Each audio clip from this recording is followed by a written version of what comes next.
as I talk, the chickens are gonna come running to me. They hear that sound, they're attracted to the noise. When they're little, it's kind of funny. When they're big, they're afraid of it, but when they're little, they'll come running up. They're curious.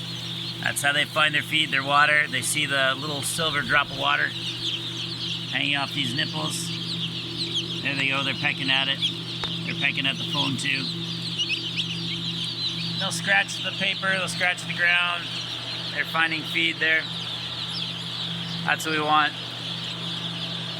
Get fresh feed and water in them as soon as possible. I'm adding chlorine to the drinking water. Keep any waterborne pathogens eliminated. Keep it nice and fresh. You can see we do something a little bit different on our farm. We half-house brood. They don't need the whole barn. They don't take up that much space at this age. So I feel like I get better conditions on half the barn. I'm just trying to put a little bit more feed in the front half and spread it out over the whole barn. It's a lot of work to all that feed to the back too. So anyways, this is barn 2, and that's what they look like when they're just a few hours old.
So here we are in barn 3. This is my newest barn. It's about 3 years old.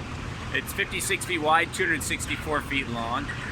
The birds are 41 days old. They all go out tonight, so I thought I'd better make a video and show you what it's like to walk through the barn when they're big before they're all gone. So as you can see behind me, the barn's getting pretty full. The birds are taking up as much space as they're going to take up, and they're all ready for processing. This barn is not tunnel ventilation, but all my fans are on the end wall. It's kind of a cross ventilation. My vents are on the sides here, the left and the right. Those aren't windows behind me, those are all big fans running today. And yeah, let's just go check out the barn and see what it looks like. Gotta try and move slow when the birds are this big, because we don't want to scare them. If we can scare them, cause a few birds to panic, they'll run, jump, causing other birds to panic. It can actually cause a stampede of chickens. They're jumping on each other. They can scratch each other. Any cuts in the skin could lead to an infection, cause the bird to actually be condemned at the plant. So we want to make sure the birds are calm and not stress them out any more than we have to just by walking through. They're pretty used to you, but you got to go slow. And I'm not usually talking here. I usually talk pretty quiet if I am. So every day when I check barn, the first thing I'll check is the feed in the bin outside. Make sure I got enough feed to get through at least the day or the weekend. At the end, we have 56,000 birds on the farm. At the end of the batch, each day they're eating 9 to 10 ton of feed a day. And the feed, we make at our own feed mill.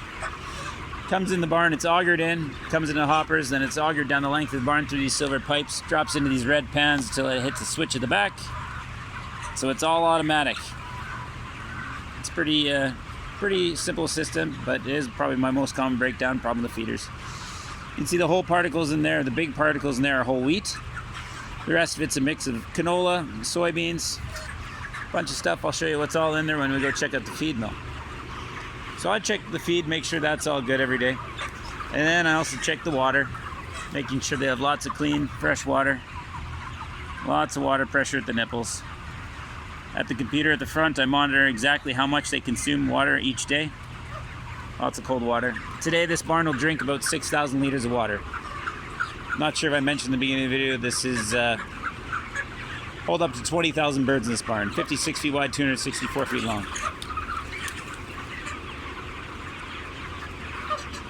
So, Every day I'm checking. I'll walk through at least the whole barn at least twice a day. I'm checking for any mortality, pick them up. Checking for any sick or lame birds, just bird health in general. Definitely the most important thing to watch for growing chickens. All these birds are looking okay. A little bit ununiform. I like to see them perfectly even, the same size, but not the most uniform batch we've ever had. But though they're okay.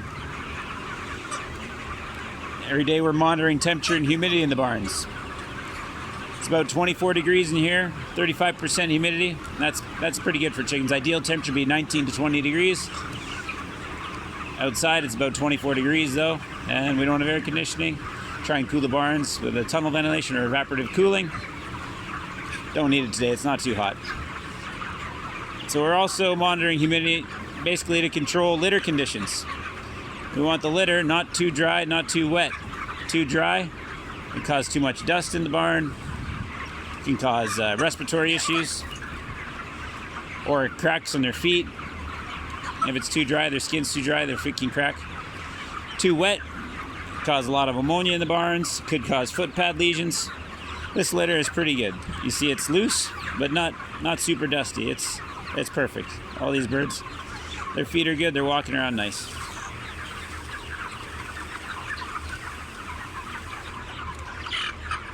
So that's the biggest thing checking for. Bird health, everything having to do with it.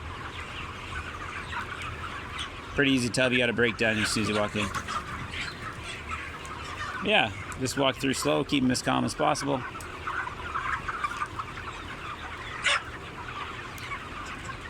So we're ventilating in the summertime to remove heat. Each bird produces about 8 BTUs of heat. We won't want to get too hot in here, heat stress. Is not good for the birds. They'll eat less, gain less. If it's extreme, it can cause mortalities. The rest of the year, the wintertime, fall, spring, we're ventilating to remove moisture mostly. Just to control litter quality. In the wintertime, when the birds are little, just a couple days old, we're ventilating to remove gases. All of our heaters are direct flame heaters, or brooder style heaters, so it's radiant heat. So it's an open flame. All the gases stay in the barn. They're not vented outside like in a house, a furnace would be. So we have to ventilate to remove the carbon dioxide.